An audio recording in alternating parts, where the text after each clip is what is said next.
Hello and welcome to Clarity, the Undistorted Truth About Dementia. If this is your first time joining us, welcome. We're so glad that you're here.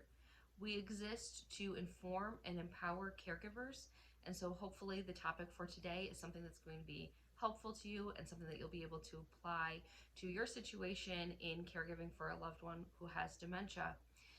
I'm going to give everyone a reminder that we do welcome questions. We would very much like to be answering questions live on the air. So if you are struggling in an area of caregiving, if you are having difficulty applying some of the principles that we talk about, or if you just are not sure where to turn, please email us your question. We can be reached at dementiaundistorted@gmail.com, and we welcome those questions. So please stay tuned. That sounds funny, but we will be having episodes with questions from our viewers coming up shortly. Today's topic is going to be about family dynamics when caregiving for a loved one who has dementia. Family dynamics can become very sticky very quickly, and it's not uncommon to have conflict with a family member when you are caring for another family member. Unfortunately, that's very common, especially among siblings, though we can talk about some of the different dynamics and the different relationships that come up. So this is going to be a little bit of a heavy topic today, but hopefully it will be very helpful and can help empower you to have some of the difficult conversations that need to happen, or also what I hope even more so is take the sting out of some of the conversations that you may be already having and how to approach things so that everybody can be on the same page. So let's first talk about why conflict happens. Let's start off with talking about siblings. And I say this to people all the time. If you saw our TikTok video, you probably saw me phrase it this way as well. If you are caregiving for, say, your parent, and you have a sibling, chances are you are not going to agree with that sibling on every aspect of your parent's care. And that is going to multiply the more siblings you have. This makes sense if we think about it. Do you agree with your sibling on everything? Chances are you don't. No matter how close you are, no matter how similar you are, you don't still live together. You don't spend every waking moment together, very likely. And so why would caregiving for your parent be any different? If you are the kind of siblings who have a hard time picking a restaurant when you're together, what makes you think you are going to agree with your sibling about when it's time for medication, when it's time for mom to move in with someone, where mom should move? These are really big questions. These are emotionally charged topics of care. And these people, as close as we are, even genetically or emotionally to them, they're not us. They aren't mind readers. We can't read their mind. They can't read ours. And so it's just this perfect breeding ground for tension and for disagreement. And it's really sad. It's a natural part. It's a common part of caregiving, but it's a really sad part. And a lot of people would rather just avoid conflict altogether than to face it and work through it. And that's because there's already emotionally charged issues with the dynamic you have with that family member who's needing the care. So we're going to have a video on this channel also that I encourage everybody to watch, which is about emotions. I probably plug that video in everything that we make because emotions are very important when you are caring for someone. It's one of those things that seems like it shouldn't be important, that you should be able to compartmentalize and you should be able to separate yourself and think about things rationally, but that's not a realistic expectation. We're not robots. We can't do it. And so a better approach is to acknowledge the emotions that are playing a role, deal with them, process through them, communicate them, so that they aren't this elephant in the room that everybody knows is happening and nobody's talking about. A lot about relationships in every sense of the word has to do with communication. Communication is going to be a big piece about what we talk about in this video and what you're going to need to focus on while you're trying to get on the same page with a family member. So let's talk about how we have different ideas. I'm going to use an illustration that I'm just going to shamelessly say I stole from a friend of mine. I love the way that she explains this to people to help get them on this page. So we think about our family, especially our siblings, as people who were raised in the same home as us.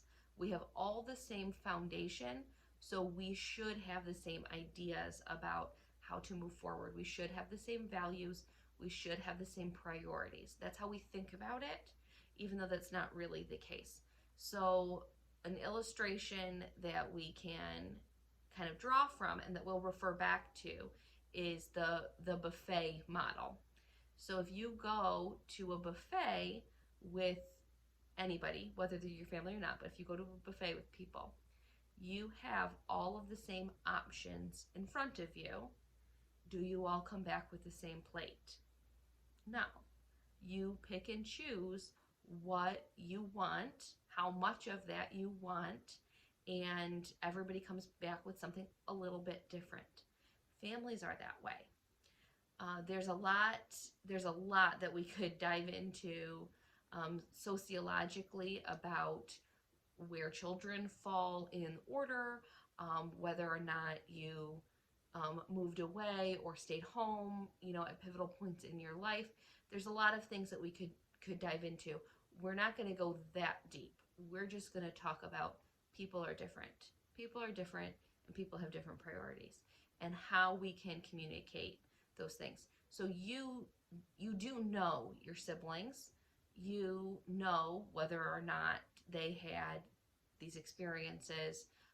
You know who is older than you or younger than you, and how those dynamics have played out through your life. It's really interesting in families. It doesn't really seem to matter how old you get. The birth order tends to matter, and there are so many oldest children or oldest daughter who feel, again, we're talking about emotions, who feel like it should be their responsibility to take care of mom or dad, whether or not that makes logical sense. So all of these dynamics that happen, you probably notice them if everybody lives wherever and they come back for holidays. Those dynamics all come into play. Think about this being a holiday like that, except there's a problem to solve and it doesn't go away for years. I don't want that to sound like the person who has dementia is the problem. The caregiving conundrum is the problem we're referring to. How are we best going to take care of this situation, take care of this person? And even though things are coming from a good place, a place of care and concern, they are not always, remember the key word, communicated that way. So these are all things that should be bouncing around your head. They probably have, and these are the things we want to address. So when we're talking about dementia, I can't stress this enough. We are talking about a degenerative disease. No matter which specific disease process they are going through that has led to their dementia, and if you watch some of our other videos, you should be following this terminology and this train of thought. No matter which diagnosis of dementia they have, all dementias are connected to a degenerative disease. And with that, we need to remember that once your parent is gone, once your loved one is gone, because even though we don't want that to happen for a long time, we need to realize and recognize that that is going to happen.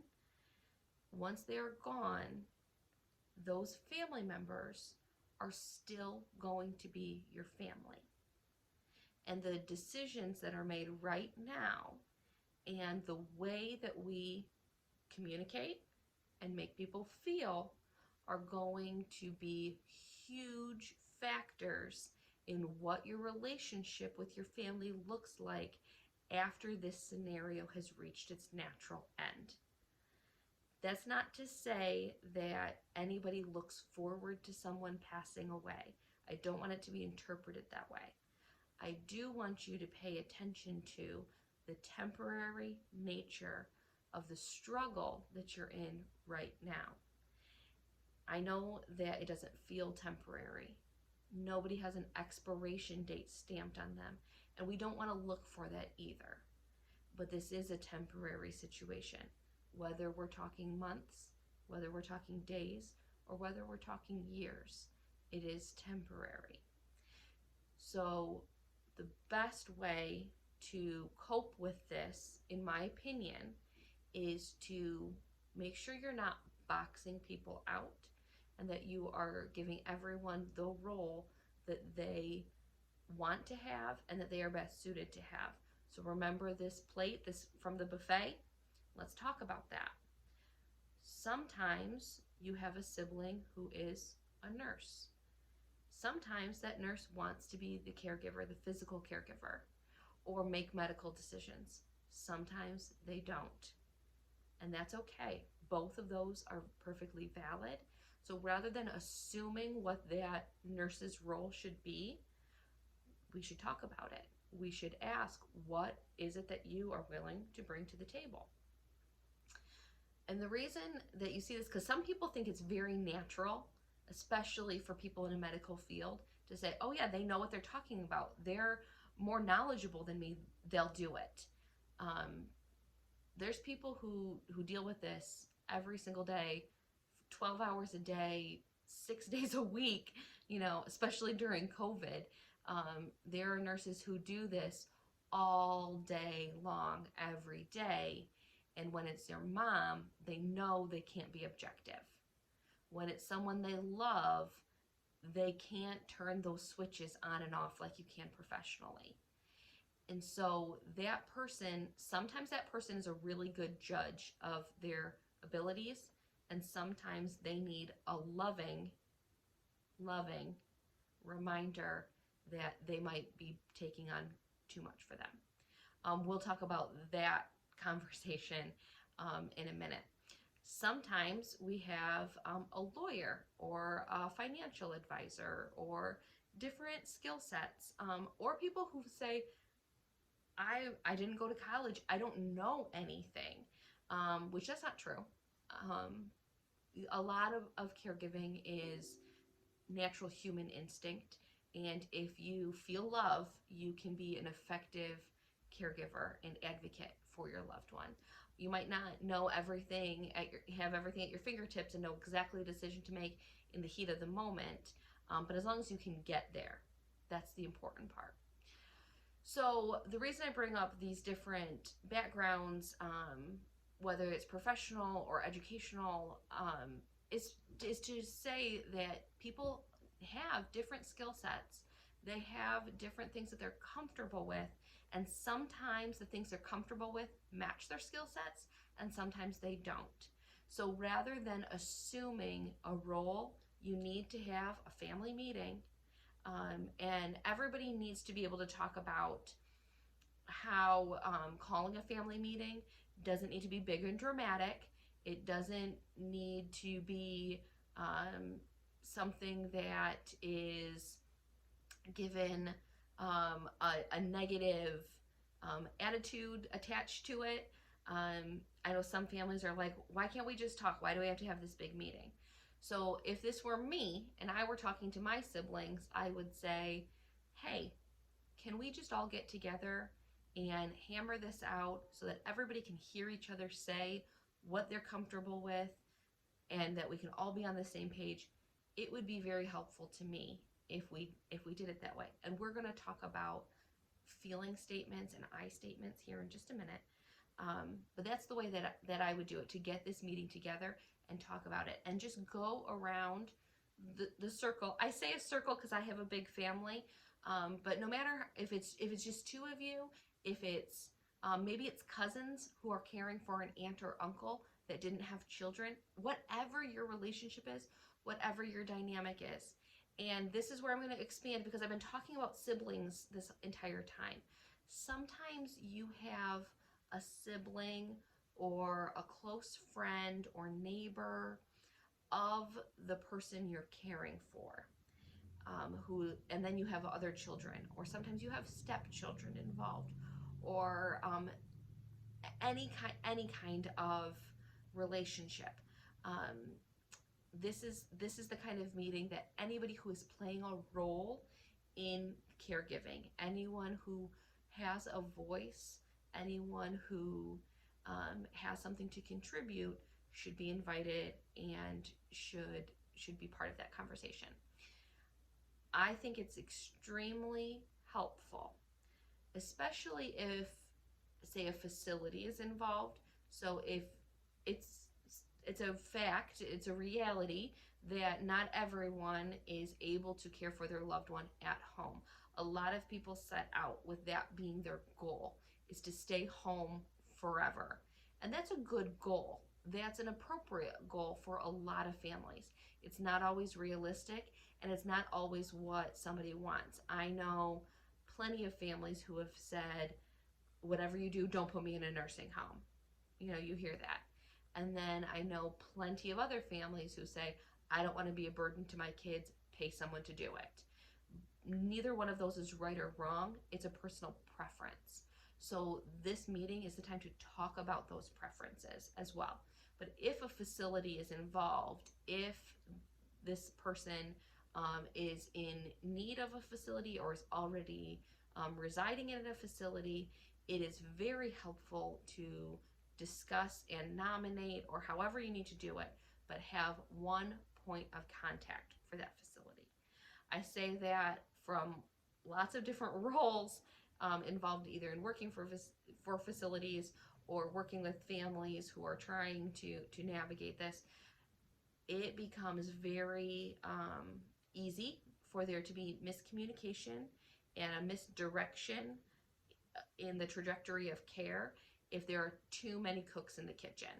If there are 3 daughters and all of them are making decisions, often the last person or the first person to talk to that facility, unless it is documented of this is your point person, particularly this is the power of attorney, or this is the guardian, or what have you, which we'll have a whole different video about the legal terminology and what different designations legally mean about caring for someone. But if none of that is documented and everybody is talking to that caregiving team, then it's very easy to have either a difference of opinion, but to have a different course of action happen in their care plan than what is agreed upon by the family. And so having a point person is extremely important. It's very helpful even if a facility isn't involved. If someone needs to live with that person, or the person needing the care has to move in with someone else, that tends to become the person who's the point of contact. And there's a lot of things we could say about a live-in caregiver when there's other people involved.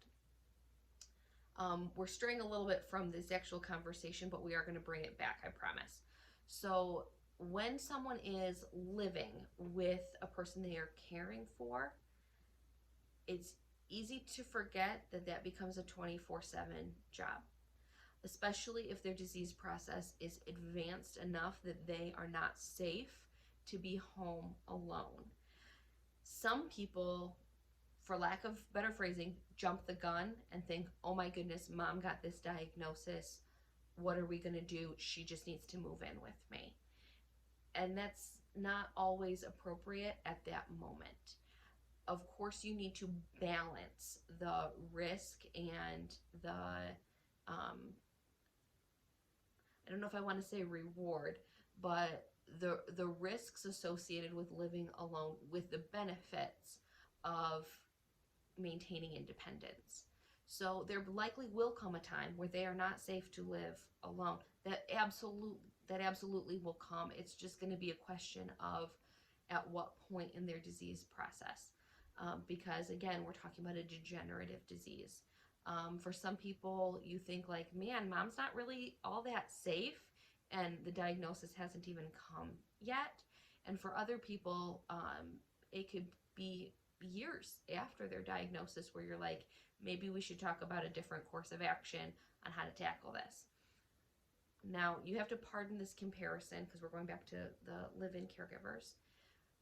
Think about when you have an infant or a toddler in your home, and you would never dream of leaving them alone because that's not safe. That feeling, because again, we're talking about feelings, that feeling can happen very easily when you're taking care of a parent. And not everyone involved in that scenario understands that feeling you can have. And that's because they're not the ones living it and breathing it. They think, oh yeah, mom needs a lot of help. But they say, mom's walking, she's taking herself to the bathroom maybe, she's carrying on a conversation just fine. So how bad could it really be? She just needs someone there in case she gets hurt or to remind her about things. They don't see, okay, mom might not be getting to the bathroom all the time. Mom needs someone to help shower her, and now that's shifted our entire dynamic, which we're going to talk about showering in particular in our emotions video. Mom carries on the same conversation 16 times a day. There's a lot of these things that you don't always see when you're not the one who's immersed in it. So if that's what's happening, maybe even just share this video with your siblings if that's something that's happening in your situation, because everybody needs to come when we're coming together, when we're having meetings, when we're talking as a group. Everybody needs to approach things logically and systematically, like I've been saying, but they also need to have a healthy dose of grace in that scenario too. Because sometimes people will say, I'll be the one. Mom can live with me. I can do it. I can handle it. Maybe I work from home or something like that. I can do it. And then 6 months in, they think, oh my goodness, I never knew it would be this way. I never should have agreed to this. So just because you've had one conversation doesn't mean that needs to be the locked in plan for the rest of eternity.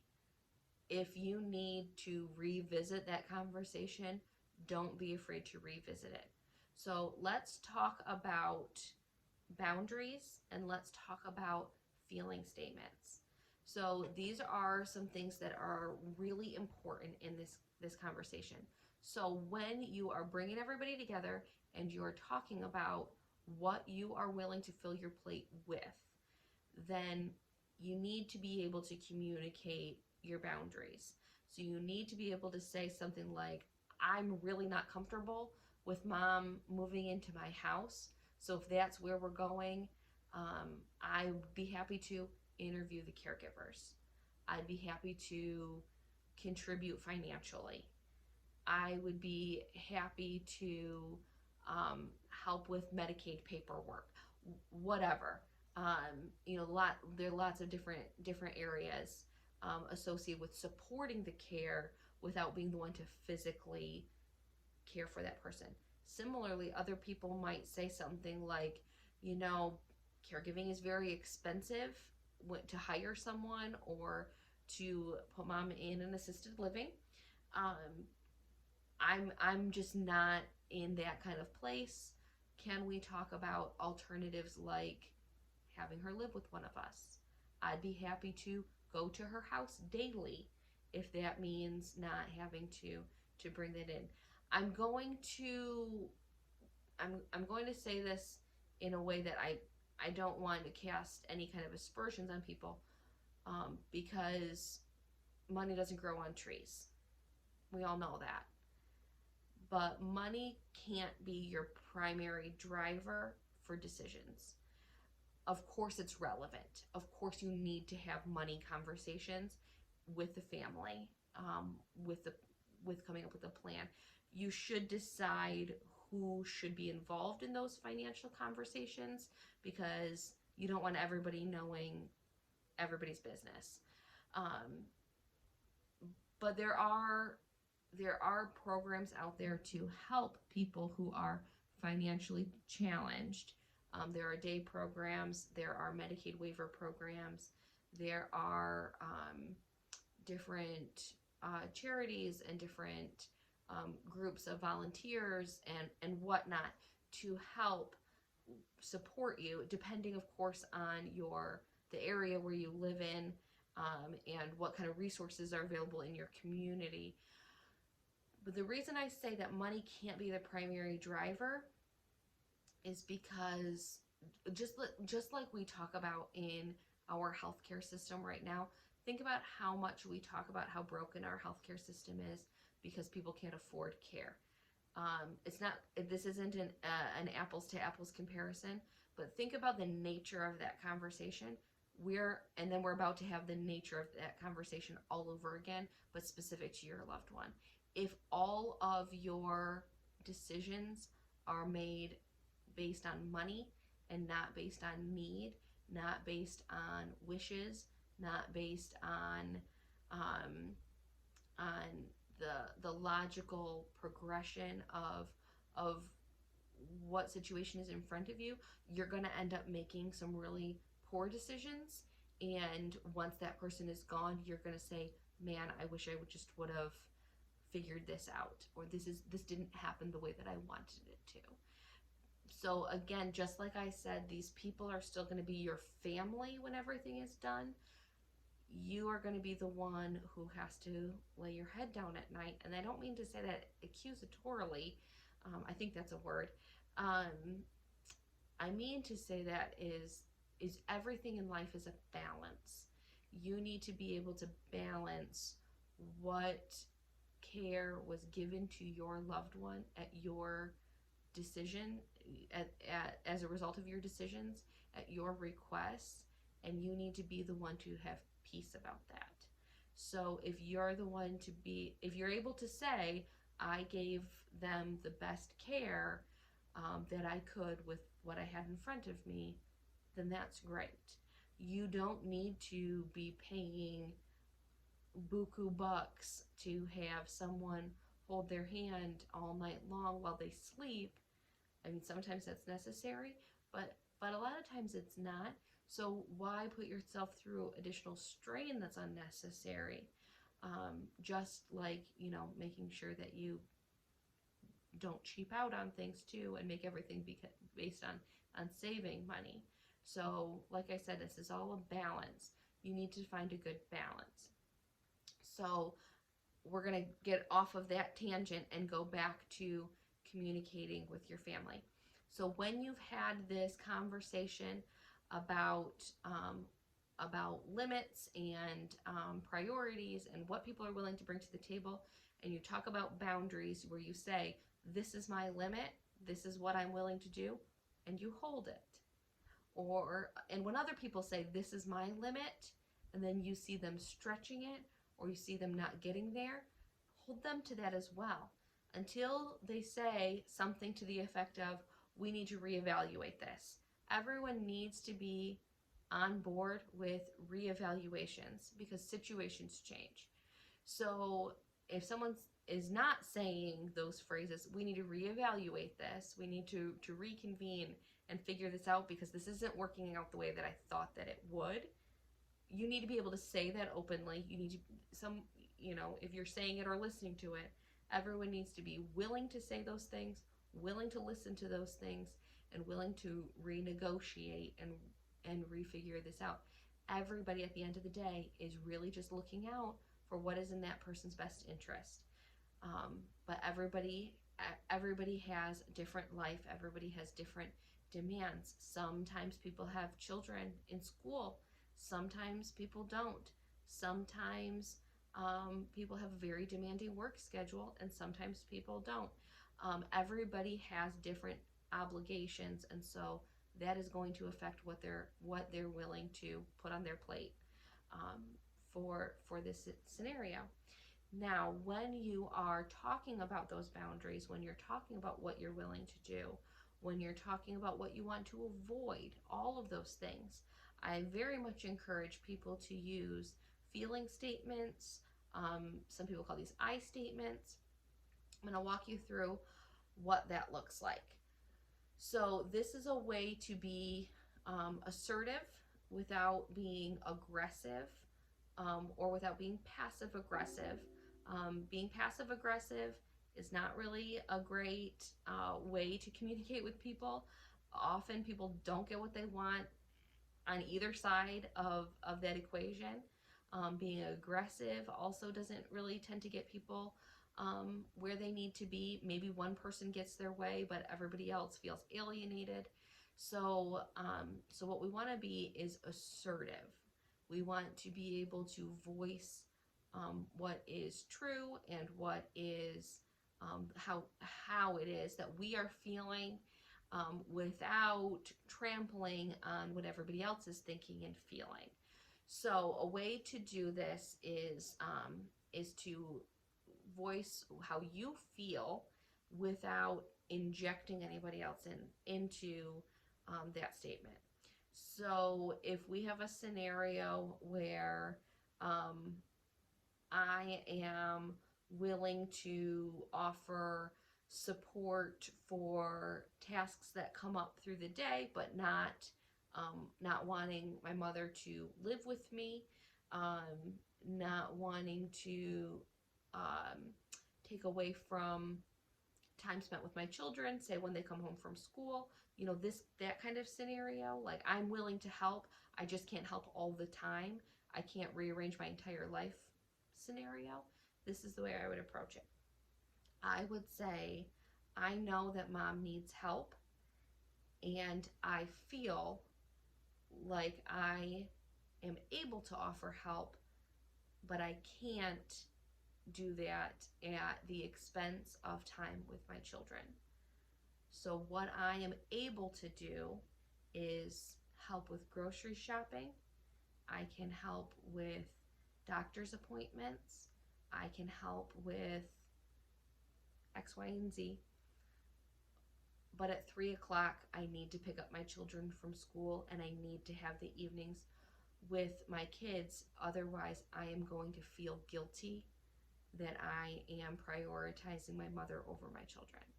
So you inject into there just yourself. You don't say that like other people, like somebody else needs to take over at 3 o'clock because I'm off the clock. You don't say it that way. You say what you're willing to do, what you're able to do, how you feel, where you justify it. So let me try another one. This is one where you can be the person who is taking on more responsibility. So I would say something like, I feel like it would be an honor to care for my mother, and I know that it is going to be very difficult physically and mentally and emotionally, but I am willing to have her move in with me. And what I need in terms of support is once a month for someone to give me a weekend away. Something like that. So that way you're not saying you're not saying if I do this, then this. You're not making it a negotiation. You're just asserting what you need, and you're focused on yourself. And that feels very selfish at first, but practice it. Practice it in the mirror. Practice it with a close friend before you maybe present it to your family, because it can be very effective. Let's do a contrast. So if I said something like, I'm very busy all the time and I need you to step up to the plate because I can't do this by myself. You're still communicating your feeling, but do you see how that sounded so much more aggressive and commanding somebody else to do something, that's the part that you want to avoid. That's the part that's going to start to harbor resentment, because you're communicating resentment. You're communicating expectations that are your expectations for another person, not the other person previewing what you can expect from them. So that's what I want you to really focus on, is when you're communicating with your family, tell them what they can expect from you, because that's really all that you can control. This is the famous words of my mother, is we can't control how other people act. All we can control is how we react. Or how we act in the first place as well, kind of fits into that category. So that's what we have control over. We don't have control over dementia. We don't have control over our siblings. We don't have control over mom's neighbor. We don't have control over what the aunts and uncles are going to chatter about. All we have control over is ourselves. And we're going to make sure that we are doing the right thing for ourselves, and that we are including our family, and that we are being mindful of their feelings, that we are communicating with them effectively and efficiently, because that's the way that we communicate respect and honor to everybody in that scenario. And ultimately, that's how you need to be able to walk away from this situation when it's all done, is for everyone to feel heard, respected, and honored. So we always talk about that in terms of the person who's receiving the care, but we don't want to discount the need for that same validation for the people surrounding the care. So that's your challenge for today. I'm going to remind everyone, please share this video if you found it helpful. We're making more all the time. We're putting them out on YouTube and Spotify. And also, please email in your questions. We're happy to answer your questions. We're excited to answer your questions. So you can email those to dementiaundistorted@gmail.com. Till we see you next time.